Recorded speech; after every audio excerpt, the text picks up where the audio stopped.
ಆಹಾರ ಅರಸಿ ಗ್ರಾಮಕ್ಕೆ ಲಗ್ಗೆಯಿಟ್ಟ 3 ಕಾಡಾನೆಗಳು. ಹಾಸನದ ಬೇಲೂರು ತಾಲೂಕಿನ ಮಲಸಾವರ ಗ್ರಾಮದಲ್ಲಿ ಬೆಳ್ಳಂಬೆಳಿಗ್ಗೆ 3 ಕಾಡಾನೆಗಳು ಎಂಟ್ರಿ ಕೊಟ್ಟು ಆತಂಕ ಸೃಷ್ಟಿಸಿವೆ.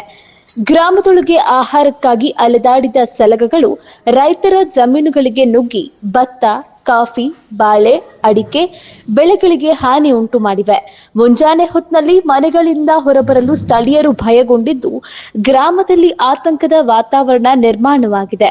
ಗ್ರಾಮದ ಬಳಿಯ ಕಾಫಿ ತೋಟದಲ್ಲಿ ಈಗಾಗಲೇ 3 ಕಾಡಾನೆಗಳು ಬೀಡು ಬಿಟ್ಟಿರುವ ಮಾಹಿತಿ ದೊರೆತಿದ್ದು, ಹಾವಳಿಯಿಂದ ಗ್ರಾಮಸ್ಥರು ತೀವ್ರ ಆತಂಕದಲ್ಲಿದ್ದಾರೆ. ಕೂಡಲೇ ಕಾಡಾನೆಗಳನ್ನ ಅರಣ್ಯಕ್ಕೆ ಹಿಂದಟ್ಟಬೇಕು. ಈ ಬಗ್ಗೆ ಗ್ರಾಮಸ್ಥರು ಆಗ್ರಹ ಮಾಡಿದ್ದಾರೆ. ಸ್ಥಳಕ್ಕೆ ಅರಣ್ಯ ಇಲಾಖೆಯ ಎಟಿಎಫ್ ಸಿಬ್ಬಂದಿ ಭೇಟಿ ನೀಡಿ ಪರಿಶೀಲನೆ ನಡೆಸುತ್ತಿದ್ದಾರೆ.